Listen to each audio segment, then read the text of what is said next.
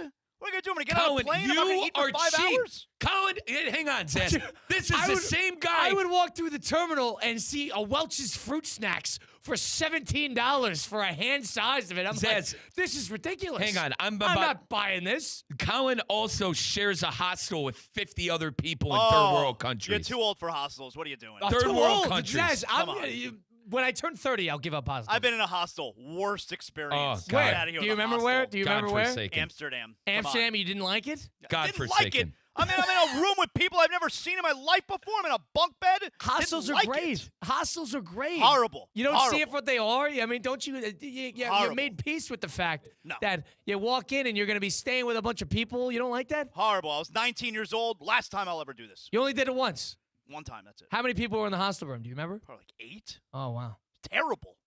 Wow. Mike will never do it. Oh, Never. my God. Good for you. Own room, top especially in a third world country, I need to be on the top floor so I know I'm safe. The whole 9 yards. The whole 9 yards, dude. The whole 9 yards. They leave the top floors alone whenever something goes you're wrong. going to need, you can't just get in there. The normal riffraff can't just get into the hotel. Zaz, where can people tune into you if they want to listen to more? Zaslow Show 2.0, everything Miami sports, everything 305, wherever you get your podcast, just search Zaslow Show 2.0.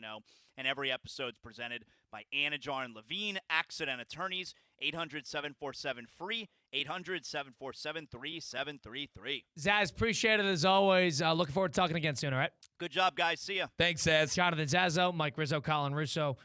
Have some fun here. We'll do a little something new next segment with James Hardy. Stay tuned for it's on the other side of things. It's Russo and Rizzo on ESPN 106.3. The 5 p.m. hour is presented by Good Greek Moving and Storage, the world's only total relocation company. Local or long distance, they've got you covered. Good Greek Moving and Storage. Your superhero movers. Want to accelerate your career as a manager or executive in the exciting industry of sports? Florida Atlantic University's MBA in Sport Management program is ranked #1 in Florida and 10th in the world. Students learn practical and applied skills from top faculty and experts who work in the industry. With a 94% placement rate for all grads, the full-time MBA program sets students up for success in the world of sports. Check out Florida Atlantic University's MBA in Sport Management program today by going to business.fau.edu. This is ESPN 106.3's Mike Rizzo, and recently I had the pleasure of speaking with Dr. Curtis J. Keppert. Dr. Keppert is an orthopedic surgeon who specializes with injuries in the shoulder, elbow, and knee. And Dr. Keppert loves getting an athlete back to 100% and where they need to be. Just their desire to get back to, the thing that they love to do, and taking them through a low point when somebody gets an injury, and when it is, especially when it's a surgical problem, they know maybe an ACL, they're going to be dealing with this for a year before they can get back, and just taking them through that low point, fixing the problem, and then guiding them through that recovery, and then you see them back out there playing, and it's the best feeling ever. That's Dr. Curtis J. Keppert with the Palm Beach Health Network Physician Group. For physician referral, call 866-654-2362 or go online to pbhnphysiciangroup.com. Love is in the air this Valentine's Day, and this gift lasts longer than roses. A free water test from Culligan. Culligan's advanced filtration and softening systems reduce harsh chemicals, giving you cleaner, safer, better tasting water. Come on now. Give your home some love. Schedule your free water test at Culligan.com. Serving all of South Florida. Culligan Water. Water you love. Hey, Culligan man. What's the Anajar Levine difference? When you're injured in a car crash, we focus on your case so you can focus on the one thing that matters most. Getting better. I'm Glenn Levine with Anajar Levine. We'll fight to get you the maximum compensation you deserve. Call our legal team right now for a free consultation. 1-800-747-FREE. We'll help you take back control of your life. Call 1-800-747-FREE. That's 1-800-747-3733. In office, West Palm Beach. Texting enrolls you in a recurring automated Automated marketing text messages. Consent not required to purchase. Message and data rates may apply. The team's looking good this season. I think so. Man, I miss playing football. Ever since I turned 40, I just can't find that fire I used to have. Think it could be lower testosterone? What do you mean? I was feeling the same way. After 40, the body has less testosterone, and men lose their edge. That's why I take Nugenix Total T2. That's the testosterone booster, right? Yes, but Total T2 is their brand new formula that skyrockets nitric oxide levels in as little as 3 hours. Since I started taking it, I've been lifting like when we played for Coach Carter. My energy is way up, and it even spiced up things between me and the missus. Are they still giving out complimentary bottles? Yep, just send a text. Text AREA to 42424 for your complimentary bottle of Nugenix Total T2, the next generation testosterone booster. Text now and we'll include a bottle of Nugenix Thermo X, our newest, most powerful fat burner ever, absolutely free. Text AREA to 42424. That's AREA to 42424. These statements have not been evaluated by the FDA. This product is not intended to diagnose, treat, cure, or prevent any disease. A resort destination beyond compare, yet conveniently close to home. The Breakers Palm Beach offers everything you desire with the service you deserve in a breathtaking oceanfront setting. Immerse yourself in unparalleled seaside glamour and enjoy all the Breakers has to offer as you create lasting memories with those who matter most. The best part, you don't have to travel far to feel worlds away. Visit thebreakers.com or call 1-800-BREAKERS today. Car buying just leveled up at Greenway Kia West Palm Beach. We're now open at 7 a.m. Shop early, skip the crowds, and get on with your day. No pressure, no nonsense. Just real people who listen, including female sales professionals ready to help. And check this out. The invoice is on every new car. No games, no surprises. No time to stop by? We bring the test drive to you, home or office. Buy the right way at Greenway Kia West Palm Beach. Early, easy, exceptional. Whether it's a clutch touchdown pass, a game-winning dunk, or an impressive dash to the finish, we want to highlight the best performance of the week. The winning performance will receive $500 courtesy of Baptist Health Orthopedic Care. Catch the biggest moments and winners all season long on ESPN 106.3 and ESPN West Palm Play. Nominate them today by emailing highschool@espnwestpalm.com. Baptist Health Orthopedic Care. Welcome to being treated like a pro. Many people start trimming trees when they hear a storm is on the way, but that leaves piles of branches on the ground that could become dangerous projectiles during a storm. Instead, having a year-round trimming plan is better for you, your neighbors, and the Solid Waste Authority of Palm Beach County. When trimming is done correctly and on schedule, your trees are stronger and more resistant to wind damage. After the storm passes, there's less vegetative debris, helping the SWA clean up your community faster. Learn more at swa.org/storm. Experience the world's premier equestrian event right here in Wellington, Florida. The Winter Equestrian Festival brings together Olympic and world champion riders and horses from all around the globe for 13 weeks of elite international competition and unforgettable moments. Don't miss the iconic Saturday Night Lights, high-energy show jumping, incredible atmosphere, and excitement under the lights. Now through March at Wellington International. Visit wellingtoninternational.com for more information. Wellington International, where champions are made. Save the date for the Community Wellness Fair, Saturday, February 7th, 10 a.m. to 2 p.m. at Heart and Soul Park in the historic Northwest. This free, family-friendly event features live entertainment, prizes, interactive sports with the Miami Dolphins, Junior Dolphins, an Olympian, and a former NBA player, plus roller skating with TJ Spot Roller Rink. Free health screenings include mammograms, HIV testing, and cancer checks. The first 500 guests may receive a free meal from Eaton Cake or Taqueria Guadalajara. RSVP now on Eventbrite.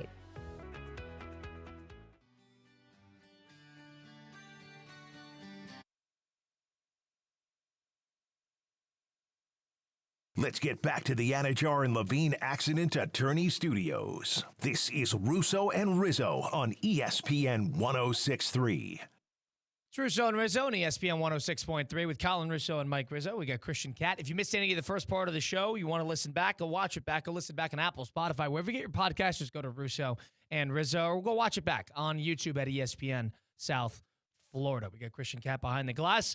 Let's figure it out after a good weekend. No NFL football, but still a lot went down all throughout the sports world. Let's figure out who those legends of the weekend really are. Let's get to it. The Legends of the Weekend, presented by the James Hardy Pro Football Hall of Fame Invitational. Warning, this segment is not for casual fans.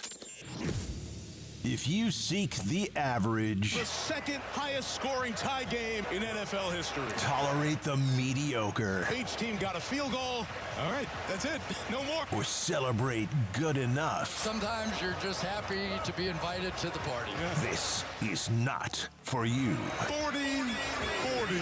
We deal exclusively in dominance, Hey, baby, let's go out there like a bunch of crazy dogs and have some fun. greatness, Terrell Davis is the first man in Super Bowl history to rush for 3 touchdowns. and history. That's intercepted. Nobody's going to touch him. Rodney Barber, touchdown, Tampa Bay. Welcome to Legends of the Weekend, presented by the James Hardy Pro Football Hall of Fame Invitational, where the legends of golf meet the legends of football. Get your tickets today at jameshardyinvitational.com. March 6th through the 8th, make sure you are there in Boca Raton, the iconic old course at Broken Sound. We will be there. You can count on that. Go around the table. Who was the legend of the weekend that was? I'll start on the golf course. You're going to see Justin Rose on the Champions Tour eventually, but not yet, because the dude is still dominating at 45 years old on the regular PGA Tour. He was the first wire-to-wire winner at Torrey Pines in 71 years. Dude was 23 under. Nobody even challenged Rosie on the final day of the Farmers Insurance Open. It was a dominant win for the old guy who really flexed his stuff. What you got, guys? I'm going to start. I know both of you did not tune into it, and I know both of you didn't tune in. Christian tuned in a little bit on Friday. But how about this? Novak Djokovic, we talked about how he won against the world number 2, Jannik Sinner, on Friday. He went and played Carlos Alcaraz, a guy 22 years old. Djokovic played well in the match.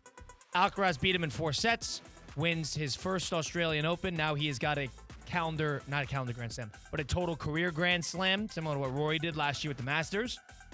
And he's 22 years old. So he's already done it, and he was the youngest by far by about 2.5 years since Rafael Nadal did it in 24 years. To do it, he's got 7 slams, and all-time leader is Novak at 24. Then it gets to 22. Then it gets to 20. Outside of that, we're looking at 8 to 12. You're looking at the current GOAT of tennis, which is Novak Djokovic. Don't listen to anybody that tells you it's Federer or Nadal.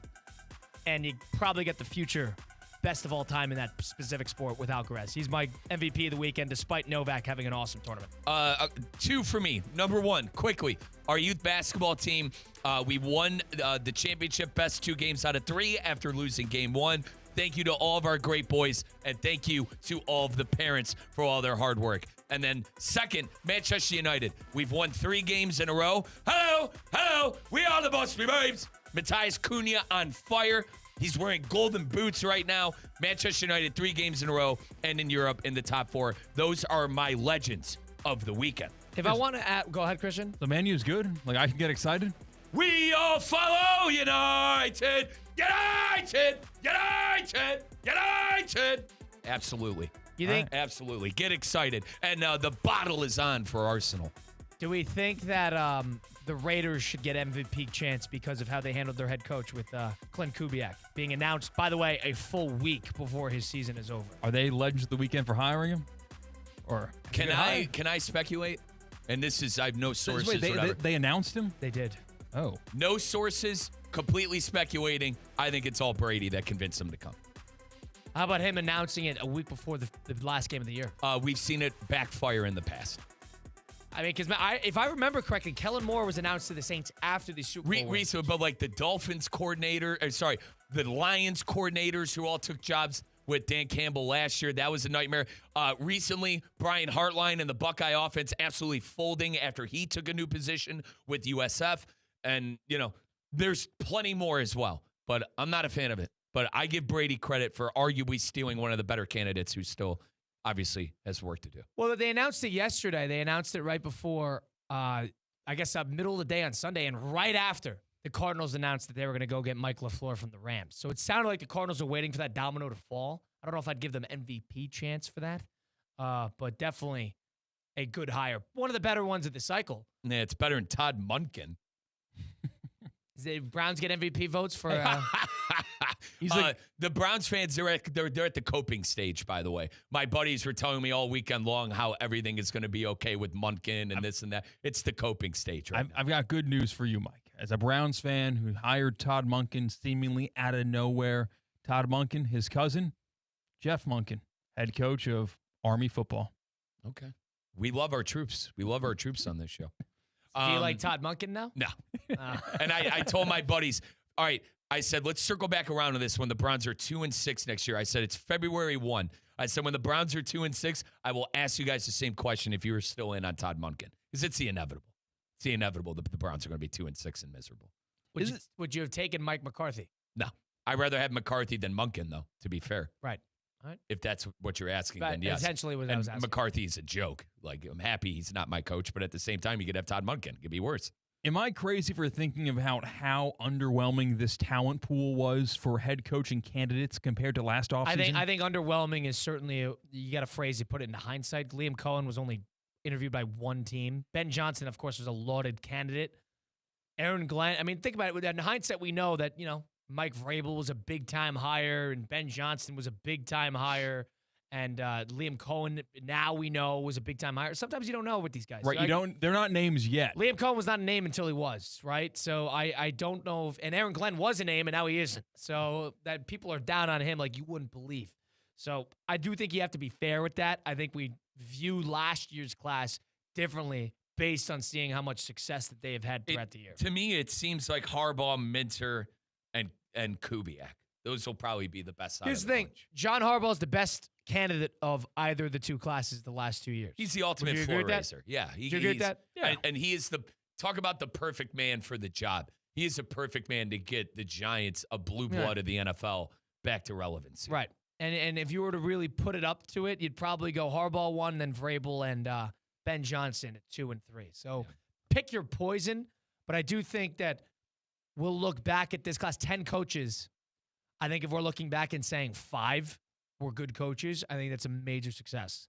You're going to see a lot of these teams right back to where they started in about 3 years if this doesn't work. Because also, last year, Pete Carroll got back into it, too. We didn't realize that was going to be a calamitous error. Like that, and a lot of people like the hire, and everybody hated on the Schottenheimer hire, including myself. And Schottenheimer did a bad end of the year, halfway decent job with that bunch. Yeah, and quickly, the Vegas thing was like, all right, Gino and Carroll were able to turn around what looked like a bad situation moving on from Wilson. That was a floor raiser move, right. And it didn't work. And it completely didn't work. I'm trying to get through the 2 years of Todd Monken until we can fire him. That's where I'm at this point.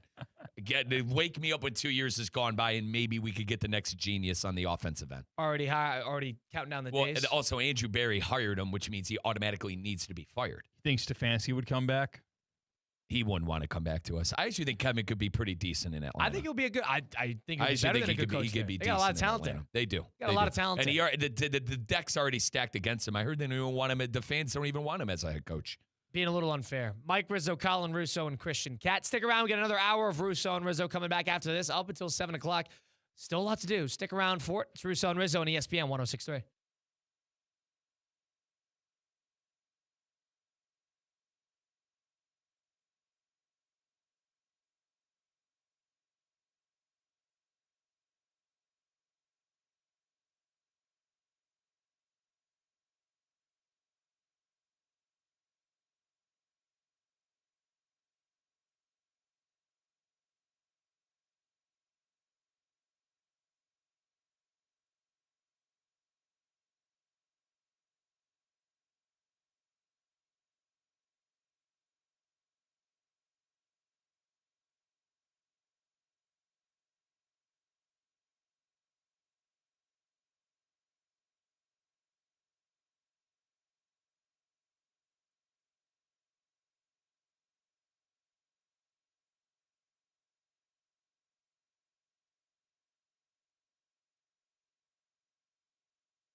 Welcome on in. Up till 7 p.m. You get Colin, Russo, and Mike Rizzo. We got Damian Perez, hockey sub behind the glass. We're streaming live on YouTube, Facebook, and Twitter/X. YouTube at ESPN South Florida and Twitter and Facebook at ESPN West Palm. Welcome on in, Damian. But now, with the big game on the horizon, you got the culmination of the NFL season.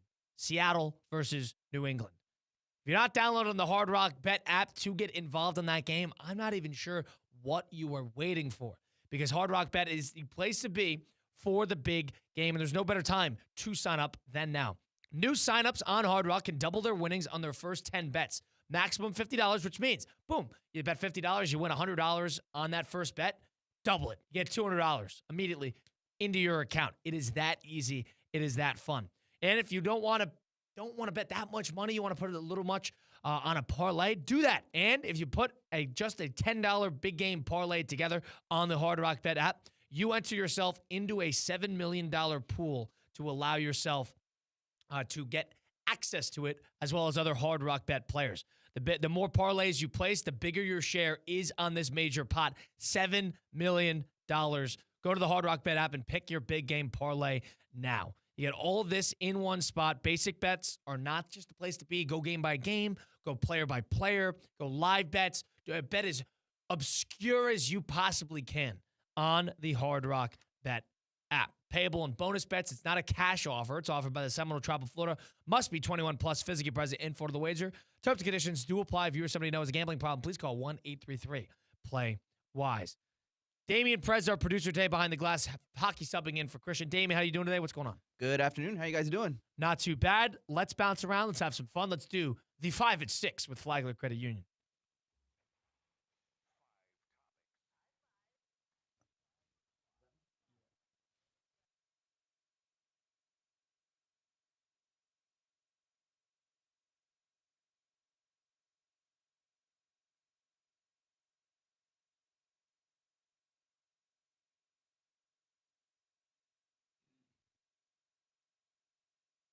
Number 1.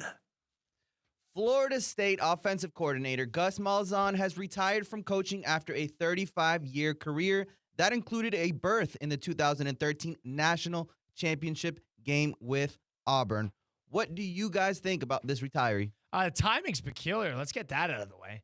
You're telling me he waited a full month after really the culmination of most seasons in college football. Florida State's been done for well over 2 months. And now we're making the decision to retire from football. Now you wonder why. Was he, maybe I'll give it one more year, thought he could handle it, and now he has to do the whole recruiting thing again. Was there turmoil within the coaching staff? Did he look at the team and think, I'm not doing this again this year? I wonder what was going through Gus Malzahn's head when you walk away from something like this, just because of the timing. Does it tell you that he thinks this is a burning ship and he's jumping off on the first available lifeboat? Maybe. But if you're a Florida State coach or a player, I wouldn't be too appreciative of the timing of this. If you're going to leave, leave. But don't leave in the middle of when we're trying to get things rolling. Yeah, Colin hit the nail on the head on the timing. I think he looked at the roster and said, best of luck. I'm out of here. And I also think it shows how much of a mess Florida State actually is. And I feel for Florida State fan because you saw Miami go to a national championship, get Darian Mensah in the transfer portal, and hypothetically speaking, at least in my personal opinion, with who Miami plays on the schedule, they're going to be right there for another college football playoff berth coming up next year. I think there's some buzz with John Sumrall at Florida. Waiting to see it, but yes. Correct. And we got to see it on the field, obviously. But from everything that I've seen, read, and heard, he's, there's juice there. He's going to be the guy to turn it around until we actually see him not do it. But with Florida State, what do you have to look forward to? I mean, you lost more than you got in the transfer portal. You lost a lot of good players. A lot of recruits flipped. Jay Timmons, arguably the top defensive backman according to all of these recruiting sites, he flips to Ohio State. So what do you have to look forward to? Norvell? And from my understanding, maybe Norvell goes out and gets a coordinator this late into the situation. It sounds like he's going to call the plays. And that's where I was going to next. That is a nightmare. So I think if you're a Florida State fan, hang in there. It's just a couple of those years where you're probably not going to be very good, and you're counting down the days until you could afford to fire Mike Norvell, who arguably probably should have been fired at the end of this season. So, could you make the argument that nothing has changed in terms of the perception of the team?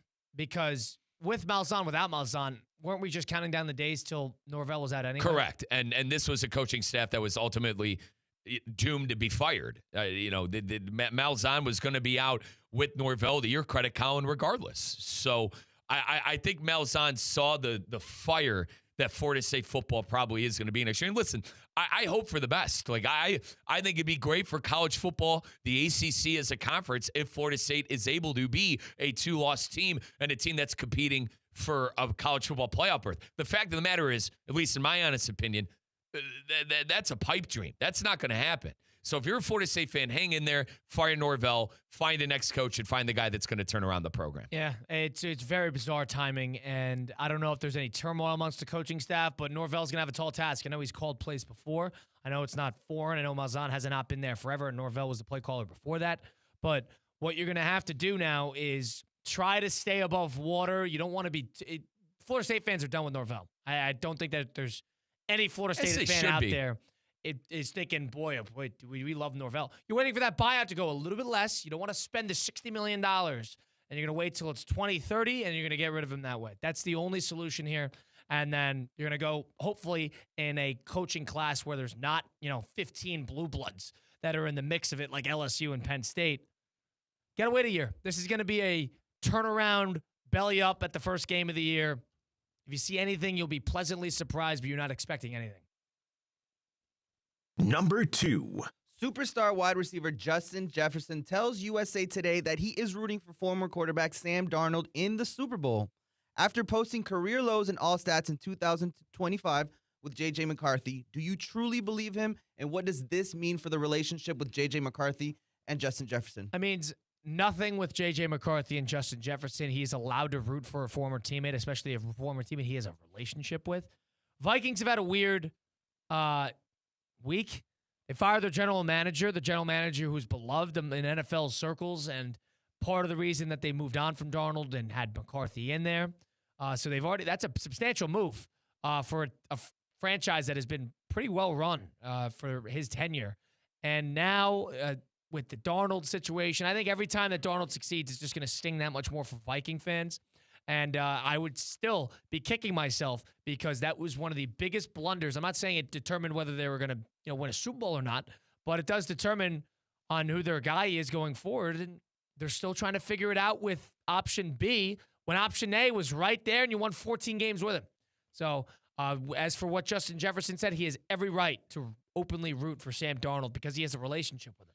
So I'm not going to read too far into how it reflects his relationship with McCarthy. Yeah, I think a lot of this stuff was taken out of context with Jefferson too. I mean,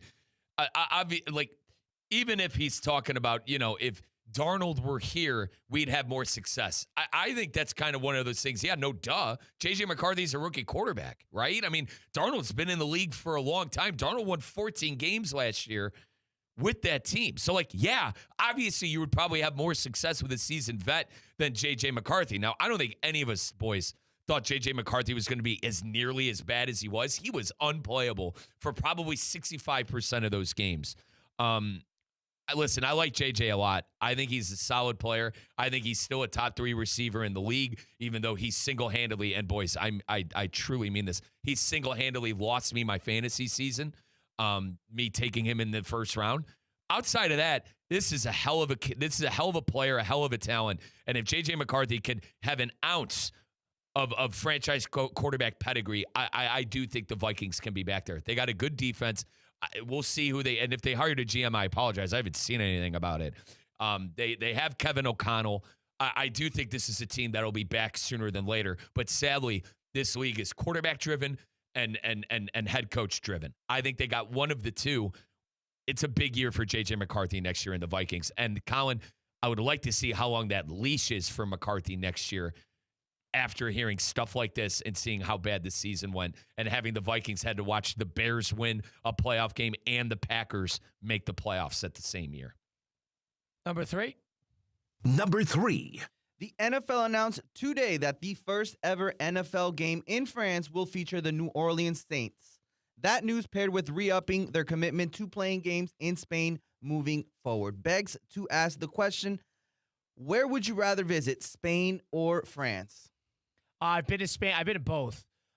Spain's a better country through and through, better cities. It has a mixture of coastal and great sprawling city. I think Madrid is one of, if not the best city in all of Europe. So I'm a big fan of both, but I do like Spain more. The team the Saints are going to be playing, is, from what I'm hearing, is the Cleveland Browns. I might look into going to Paris. If You'd go to that? So I know for a fact my dad would travel for it for obvious reasons. That sounds like something my brother would sign up for, my uncles. So if it turns into that kind of trip, Colin, I will have to look into that because I would love to go to something like that. You need to do it right. You need to don't go for a weekend. I mean, that's an 8-hour flight. Colin, I'm a big fan of, or rather, before the new ownership took over, I was a big fan of Paris Saint-Germain, the world football team out there, PSG. They recently won a Champions League final on the world football side of things.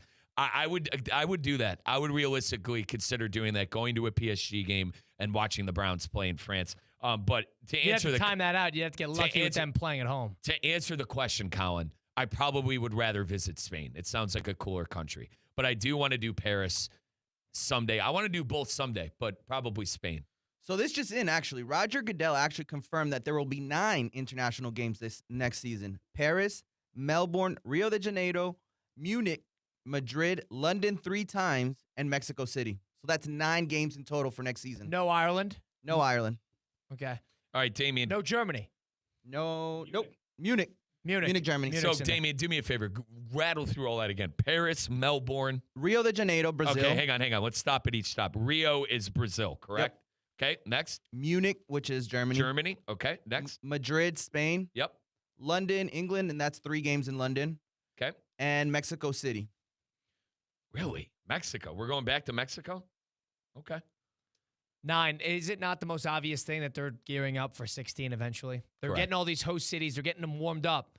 And then by the time they're going to, I'm sure they have a year in mind. Well, what I also think, too, Colin, they're trying to get football. They're trying to do international leagues as well. I think that's the ultimate goal. Maybe build the sport to be more worldwide and maybe establish some leagues.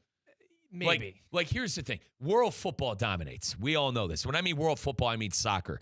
I think the NFL is trying to become like, hey, you could play the sport as well. Well, here's the thing. The NFL is the biggest league in the world in terms of a specific league. It's not the biggest sport in the world, but it's the biggest league in terms of money.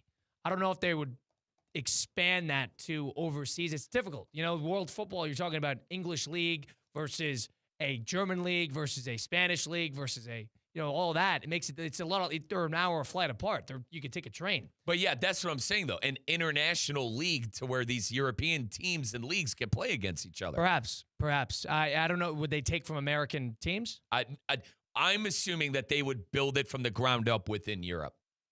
That's what I'm assuming. I'd probably. That's what I'm assuming. We're well away from that because they'd have to. Agreed. They'd have to get kids. But I think that's that's like the interest level. And a lot of the reasons why they want it to be a worldwide sport, similar to what, like I tell you all the time about Champs League, Colin. Like maybe something like that gets established one day. They have. Let's go through all these again. Paris, Europe, Melbourne. Listen, Australia is its own entity because it's so far from everything. But the what do we call that area? Oceania. There you go. Covered. Brazil, South America. I'll throw Mexico City in there too because that's Central America. Like every single part of the world region is basically covered. Like outside of Japan and China, every big region is covered. And Africa are not covered too. So you got two. Good shout. But you get what I'm saying, though. I think that's they're expanding their viewership. That's what they are. Expanding the cultural viewership footprint. And I even think they're hoping to maybe start leagues and whatnot in other countries. Yeah, it's interesting because they're the short-term goal. They're at 9 right now. It's going to be 16 before you know it, and it'll be 16 to 18 every single week, maybe outside of week 18, and they're going to have a package of week 1. To let's shoot from the hip and say week 16, international slated games, and They're going to sell a 16-game package. Every team is going to go once because there's 32 teams, and they're going to sell it to a Netflix, an Amazon Prime. They'll sell it to somebody who will broadcast every single week, and the NFL Sunday will not just be 1 o'clock if you're on Eastern time, 1 o'clock to 10. It will be 9 a.m. to 10 p.m. every single Sunday. That is what they are gearing up for. Interesting. And they're going to sell it all. They can make $5 billion a year off of that. You think Netflix going to spend money on that? That is an absolute. There'll probably be a bidding war for that. That's it. I said this last week, man. Like in sports, there's no better investment than the National Football League. Right. It is bulletproof. Anything in the Absolute bulletproof. anything in Europe, they'll make it 9 a.m. Anything in the different parts of the world, whether let's say it's South America, they'll put that on a Saturday night or a Friday night, and they'll orchestrate it that way. They're going to put together 16, make every team go once, and that's just going to be the new norm. And I'm going to shoot from the hip. I'll say we're 2 years away from that. I'll say we're 2 years away from that, and there's probably conversations ongoing right now. But get ready. Melbourne, Australia, I believe that's the opening game of the year. So that's going to start in Australia. If I had to take a guess, an easy one would be Rams Seahawks. You put Rams Seahawks there. Seahawks are already in the Super Bowl, so you could have them in the opening game of the year. Let's say they win the Super Bowl. That would be the opening game of the year. Rams is a huge game. It's a divisional game. They're both West Coast, which is the easiest way to get to Australia, and you'd have it earlier in the week. Their kicker is Australian too, right? I don't know if that would have something to do with it, but maybe, yeah. We've seen, and to Colin's point about the divisional matchup, it wasn't overseas.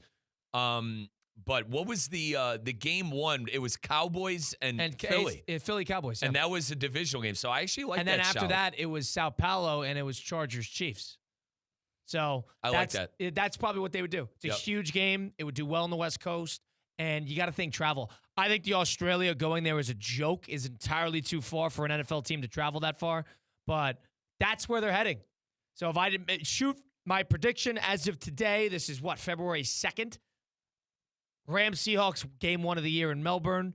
And then I think 2-3 years tops, you're going to have a 16-game Netflix slate, international games every week. And to Colin's credit, Damian, any guess what time it is in Australia right now? In Melbourne, where this game's going to be played? 6 a.m.?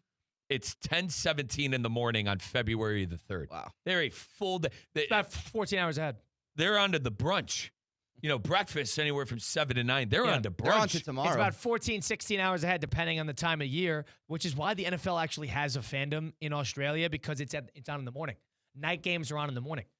You don't watch the 1 o'clock slate, but you can watch 4 o'clock, and you can watch the night game from 8 a.m. to noon. Dude, that's like a day. It's basically almost a day's difference. Yep. Well, they're technically ahead. That date line is what? You travel back in time when you come back. Yeah, it's a little west of Hawaii, the date line where they have in the country. Crazy. So I don't know. I don't love it because I think it's too much to make these teams travel that far, and nobody's going to want to play in that game. But that's where it's heading. You're going to have games in Australia, and then the second week's going to be in South America. We had Philly and Green Bay kicking and screaming about going to Brazil 2 years ago. I remember they had to get police escorts to that from Sao Paulo to that arena, or to the stadium, and everybody thought it would be a problem with the green and the gangs. So I agree. The teams are not going to love it, but let's think about it. Multiple in London, multiple in Spain. They're going to have Ireland get a game. France is going to get a game. Germany's going to get a game. Let's shoot one out there and say that maybe they'll put a game in Rome, and then they'll go from there, and they'll dance one in Japan. They'll dance one in Melbourne, Australia. It's just Mexico. It's easy. And if you're a team that gets Mexico, you're happy because it's a 3-hour flight. You're in Melbourne. Boy, did we get the short end. Right. What's number 4? Number 4. In yesterday's college basketball SEC matchup in Gainesville, Florida, student section chanted this to former NBA G Leaguer Charles Bediako while he was at the free throw line for the Crimson Tide. That foul on that guy, Alex Condon.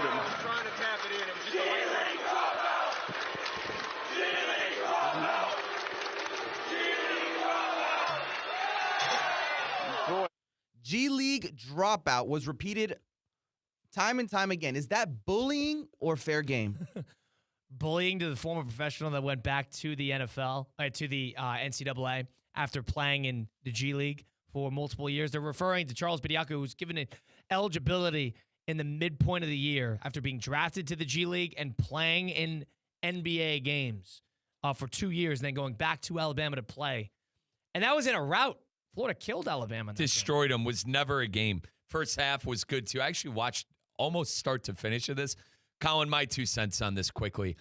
He has no business playing in college basketball. He foregone that opportunity when he went to, I don't know, go be a professional. This is what's wrong with everything. This situation right here is what is wrong with everything, with whatever you want to call it, the transfer portal, the lack of rules. Eligibility. That young man does not belong back in college. It's my 2 cents. It's like having a player get drafted into the NFL, basically hanging around practice squads for multiple years. Couple games here and there, called up, and then he goes back to college for eligibility. It's not That's okay. essentially what it is. Right. And listen, I'm a big fan of Nate Oates. By the way, Nate Oates, head coach of Alabama, who probably was a main part in facilitating and orchestrating this young man to come back to college and come back to school. But, bro, once you forego, that's it. Yeah.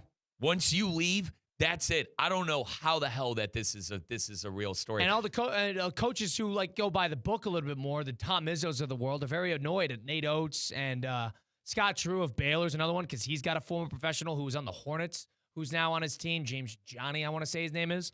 So it's a spiraling problem. And Amari Bailey, who was on the UCLA teams that made all those runs and got drafted to the Hornets 2 years ago and has played in games for the Hornets and has been in the G League for 2 years.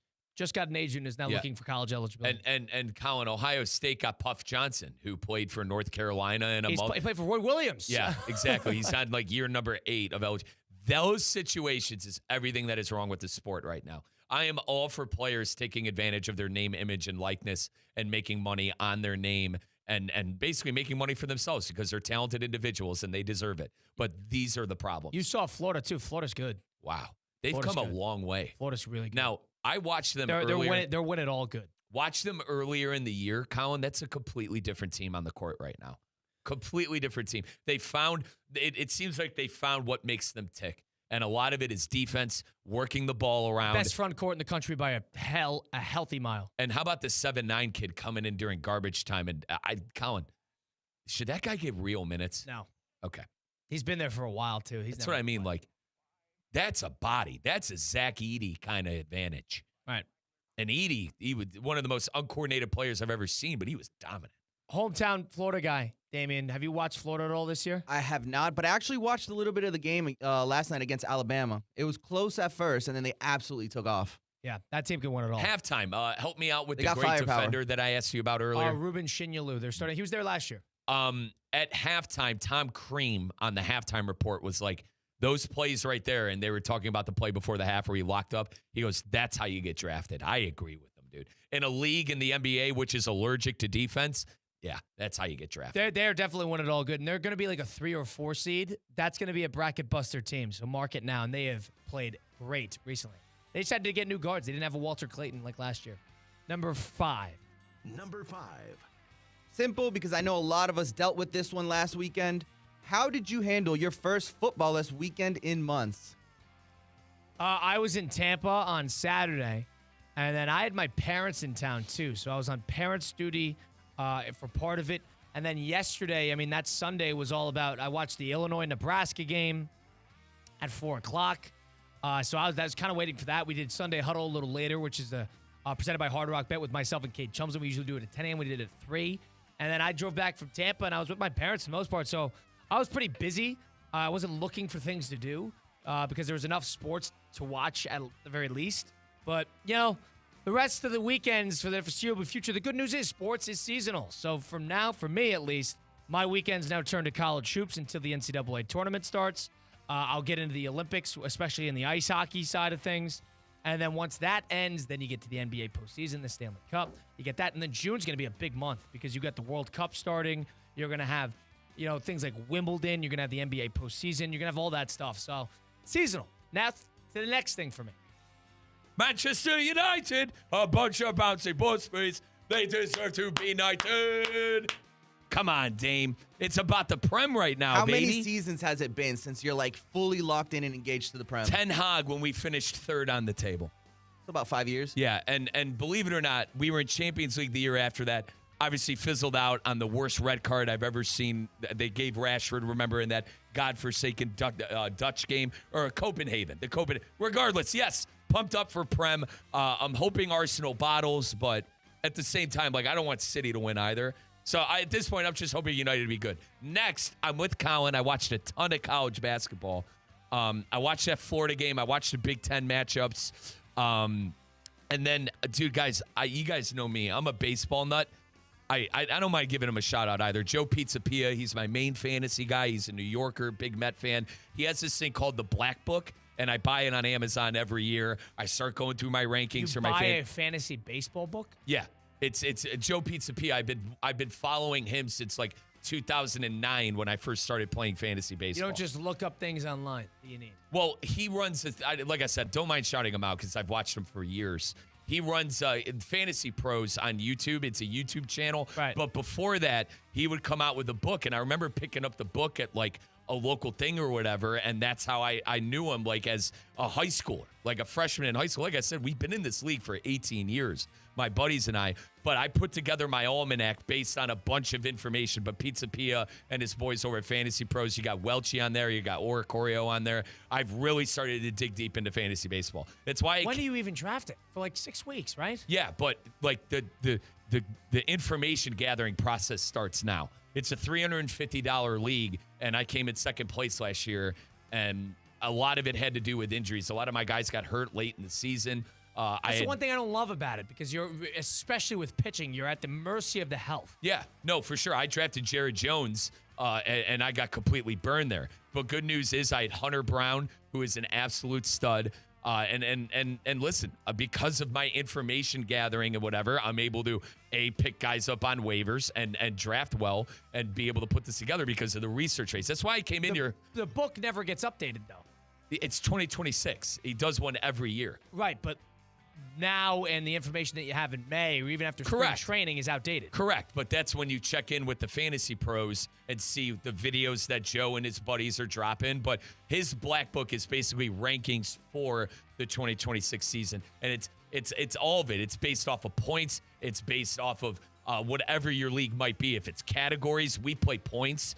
I personally think that my league has mastered the way to play fantasy baseball with our scoring system. But regardless, I've started my baseball process. That's why I came in here hooting and hollering, because you told me, you're like, Mike, I kind of like the Orioles, and I'm like, but I really like the moves that the Orioles have made, bolstering the lineup, bolstering the pitching. They've had a good love season, and they're due to turn around. They're going to have Kyle Bradish for what we think fully healthy after he had a good August in the end of the year. There's always somebody up and down in that division specifically. Right. And they had a down year. Watch them turn around. I know it's a really tough division to win in, but I could see nothing incredible, but you know, they could have they had the talent to win 90 games. There's absolutely no question about that. I'm at the point where I'm arguing as well that, hey, Miami might be pretty good with that outfield with Owen Casey. And then Miami would be a popular one. The Marlins, I think, are going to be I can't believe I'm saying this, but I do think the Marlins are going to be a fun team with that young talent. Jacob, what's his last name? Mazzari. I always botch his last name. He could probably steal 40 bags this year for the Marlins. They got a lot of good young players. Yeah, definitely. And you saw a little bit of it last year because they had a couple stretches where they played really, really well. And they just got to string together, first of all, health. They've never been healthy pitching.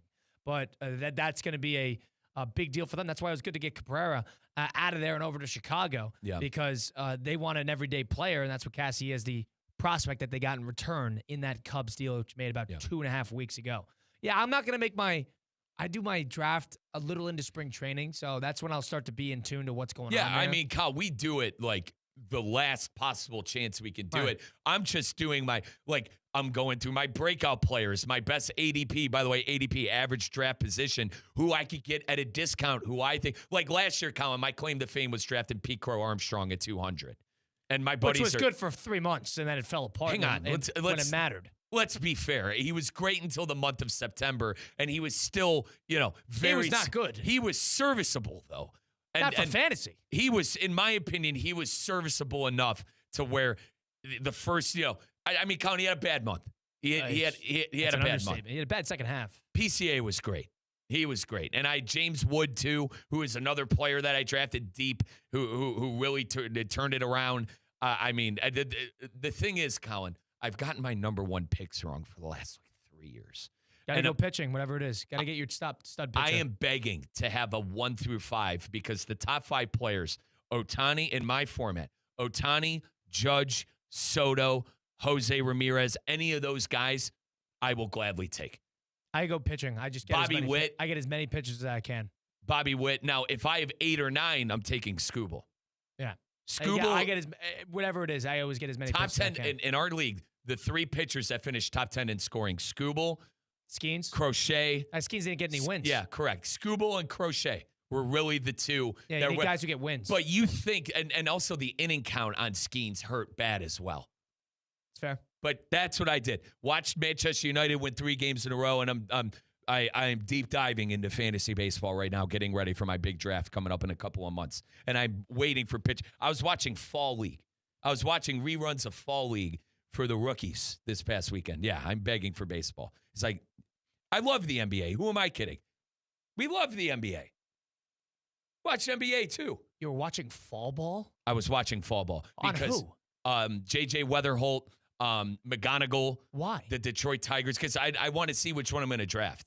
I got to see which one I think is going to be. Yeah. What are you scouting? I'm scouting. Bat speed? What are you scouting? I'm scouting. There's nothing to see. What do you? Unless you're, there's nothing to predict production. It's fun. I was watching with the future generation of the MLB, dude. Front offices watch that and look at like the leg size and see if Tigers they can generate top power, not fantasy production. Dude, the Tigers, they have a lot of good young talent coming up. They do. And as well as the Phillies. That Philly pitcher, Painter. Yeah, he was in Fall League. They've been waiting for him for a long time. And then they have a shortstop too, who's slipping my mind that I was watching as well. Yeah, I was watching Fall League early in the morning before. So you watch Painter and think what? He's a high K per 9 guy. He's going to strike out a lot of batters. He's going to walk a lot of batters. He's got to learn to find the zone. Watching games 5 months ago just doesn't. You could read all this. Who's barreling? You could read all this. What player is barreling? By the way, that Crawford guy played in it too, who's probably going to be the starting center fielder for the Phillies. You know he has a 60% ball on the ground rate. 60% of the time the ball's in the dirt when he hits it. That's an issue. You should watch some more fall ball, and you could determine. That's an issue. See, that doesn't mean you could read all this. You could. These are all statistics. Still, I wanted to see it for myself. I also paid the premium for MLB at bat. Okay, that's worth it. Yeah. And that's how I watch the Guardians. But all of this stuff is free. You know what I mean? It's archived on my app, on my Samsung TV. And as I was drinking my coffee and taking my Metamucil, I threw it on before the gym. Right. Damian Perez, Colin Russo, Mike Rizzo. That was our 5 and 5% by Flagler Credit Union. We'll continue onward here to Russo and Rizzo on ESPN 106.3.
The buzzer sounded, but the battle isn't over. Oh, man, that hurts. I'd rather have my leg amputated than that. This is the fifth quarter.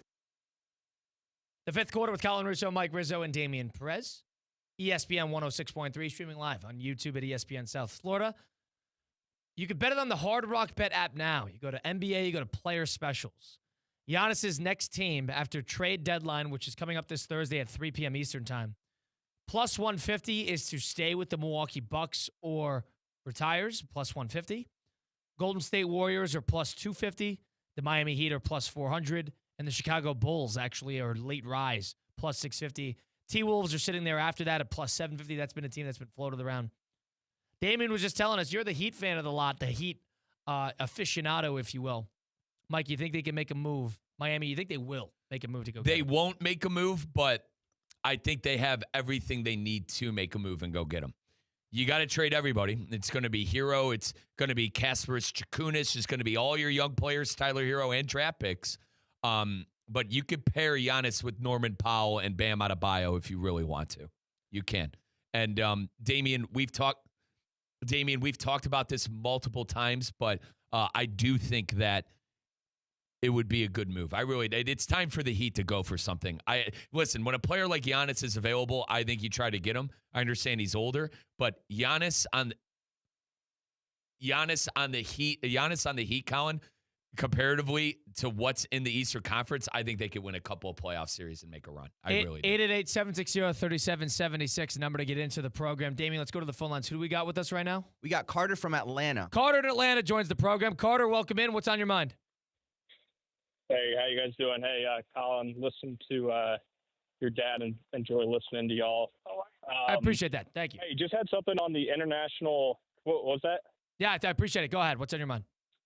Oh, sorry about that. Yeah, just had something on the international NFL.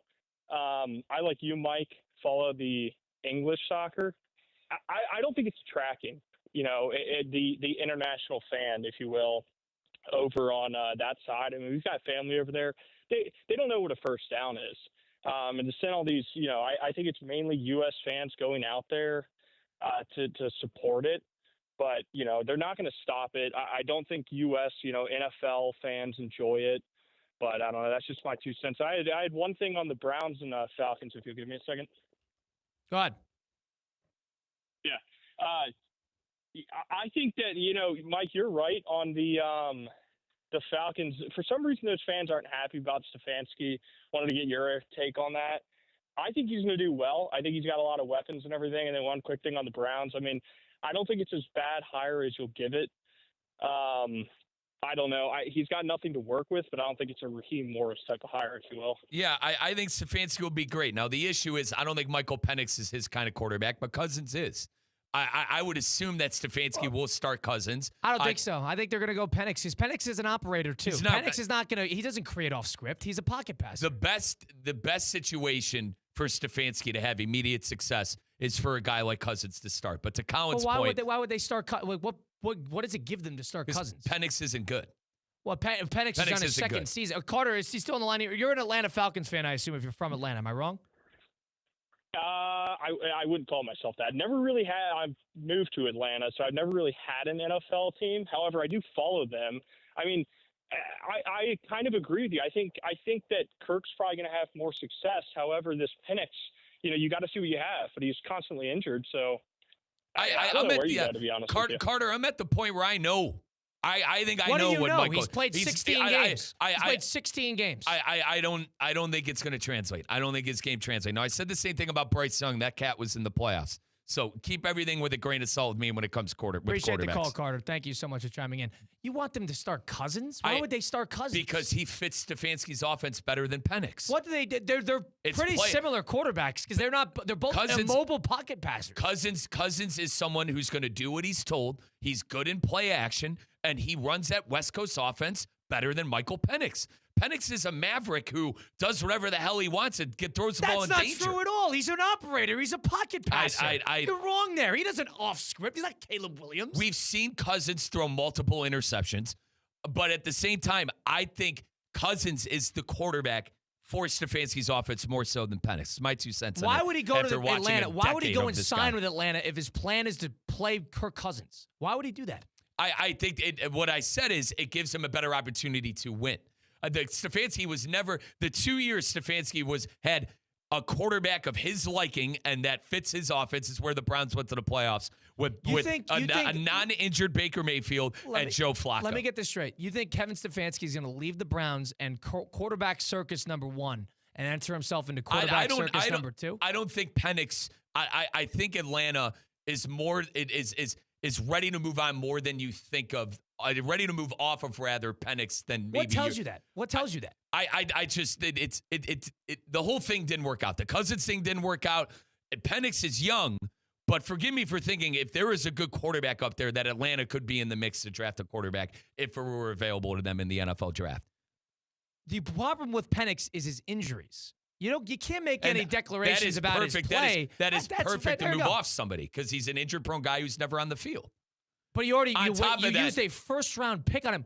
Who are you going to go get? And you're paying another guy $35 million. That's why I said you start the guy who's making $35 million who gives you a better chance to win football games. So you're under the impression that when you get the vet, even though you have a rookie and quote-unquote see what you have, we're not even past that point with Penix. Isn't that a little unfair? Maybe, but it's a lot of bit unfair. I've seen enough. I don't You've think seen enough. I've seen He's enove. Played 16 games. I don't Not think, even. He's played 14 games. With how bad quarterback play is, Penix will be able to get enough opportunity. I mean, Colin, no quarterback is dead. We've learned that. At this moment in time, it looks like to me Michael Penix is not ready to be an NFL quarterback. I mean, let's take a look. I'm going to shoot from the hip and say 15 games this guy has played, and we're ready to write him off. Listen, I don't think Penix is that good. Somebody has to stink in that draft. He played 9 games this year and 5 before that. He's played 14 games, and you want to move off him? I comparatively from what we've seen from that draft, absolutely. I think if you're Atlanta, comparatively, you might want to try to find better options. I mean, who are they going to go get? That's why you bring in Stefanski, a guy who's going to figure out the quarterback situation. I'm telling you, Penix is not a Stefanski-style quarterback. He's not. How so? He plays similar to Cousins. He's not. The thing is, Penix doesn't move. He stays in the pocket. He likes to fire it down the field. He likes using play action. They're the same. They play similarly. He also has a lot of weapons in that offense where I don't think Penix has to go out there and be kind of Superman in a sense. Somebody needs to teach him football. Penix can't even get the ball out. He can barely get the ball to all those weapons. There's some truth to that. But the thing about him, somebody needs to teach him football. That's what they need. Cousins has at least been to a play. I mean, Cousins threw for 4,000 yards. I know we're a long way off that. A long way is an undersell. But at the same time, you saw what Stefanski did with Joe Flacco. So you want him to but hold on, but you wanted Joe Flacco to be moved on more than anybody in the world. But now he's found his Joe Flacco, therefore he should play as Joe Flacco and Kirk Cousins? Explain that to me again. You were so ready to move. Went the Browns. Last year. Stefanski to move on. Not 2 years ago. Not 2 years ago when they made the playoffs. 6 months ago. Okay, perfect. Yeah, so you're comparing 2 years ago where Flacco led the Browns to the playoffs to something that happened 6 months ago. When Stefanski stuck to the the old vet who knew how to run the offense better than the other guys, and you couldn't wait for him to move on from Flacco. And you were first Colin, in line. It's a big difference between 2 years ago and now. Joe Flacco, that was 2 years ago. You had that six. I'm talking about 6 months ago. What I'm talking about is, I was ready to move off. Why? Because it looked awful. It looked terrible. Okay, so but he's the vet though, so we should play the vet. It was a different football team. Your argument, Colin, the offensive line. No. You're dead wrong here. The offensive line was better 2 years ago. Let me get this straight. You had Nick Chubb in his prime. Colin, the offense for the Browns. I'm talking about 6 months ago. And what I'm telling you is that offense that Flacco had success with 2 years ago was a lot different than 6 months ago. So what is your argument? My argument is who you want him to start at quarterback, and you want him to go with savvy vet who are paying $30. Cousins is more so, I think, able to have success than Joe Flacco at this point in the career. Why? What, did he play well last year? No. Did he play okay this year? But it's a new scenery. It's a new scenery. What's a new scenery? For Stefanski, it's a new scenery. He's not with the Browns. That is an absolute inept situation. So why wouldn't you play the young player? Give me one reason. Because he's not any good. After 14 games? I would rather go with the guy who has the best chance to win games. This is what Mike said about Drake May, and this is what he said about Bryce Young. You're not being fair. I still think Bryce Young can win. I still don't think Bryce Young can win. Now we're going to die in this. I still you don't said the think same thing about Drake May. That's fine. You said the same thing about Bryce Young. You were too early to jump off these guys. You were too early. I'm all good on Michael Penix. You could have him. I think if he's not any good, fine. But you owe the kid. to more have than more success, it's 14 with games. Cousins. You owe the kid more than 14 games. No wonder you don't run a team. 14 games, Mike. Be fair. Be fair. A guy I'm ready. Started I'm ready at to the move midpoint off of the him. year It's my and opinion. got hurt after 9 games. Be fair. That's not fair. I'm ready to move off him. It's my 2 cents. And go to the aging vet that To offers. have, I was asked which quarterback would be able to have more success with Kevin Stefanski, and I think it's Kirk Cousins. Stefanski will be fired in a year if he sticks with Cousins throughout the entire year. He'll be fired within a year. Fair enough. He's 37 years old. He is more ready for TV than he is ready for the NFL. And I like Cousins. Cousins had a great career. And he's made a lot of money. I'm just saying there's a better chance that he gets traded on draft day to the Jets than there is. But you've seen Stefanski have success with veteran quarterback before. To completely dismiss that's fine. And to compare the situation to the Browns 6 months ago. They didn't bring in Kevin Stefanski to make Kirk Cousins work. I think they brought in Kevin Stefanski to make Michael Penix work. How do you not see that? I think that they brought in Stefanski to figure the position out. They brought in Stefanski to make the first-round pick, who is the 7th overall pick. They brought him in to make that work. That is why they brought him in. I will save you the suspense. They didn't break him in. Kirk Cousins make him work. No, they did not. They're not as high on Penix as you think. That's my personal opinion. Who told you this? That's just my opinion. We'll take a time out here. It's ESPN 106.3.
Overtime intensity meets nonstop debate. Hey, guys, that's a embarrassment out there. This is the fifth quarter.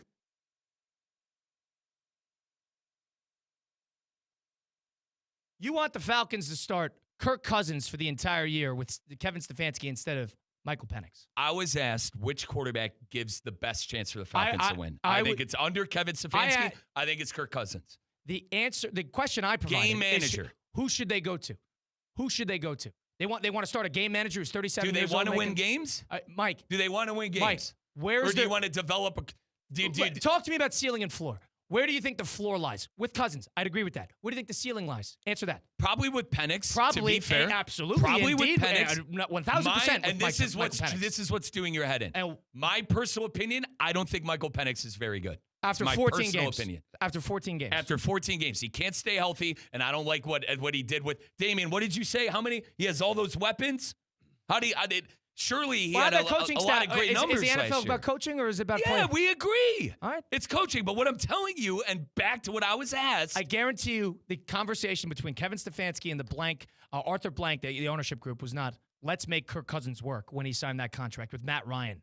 I'm sure the reason they brought in Matt Ryan was not to play Kirk Cousins. It was to figure out Penix. Now, Penix has a coaching staff. I don't think you can compare Matt Ryan and Penix, but Matt Ryan's Matt Ryan's director of football operations is what I'm trying to say.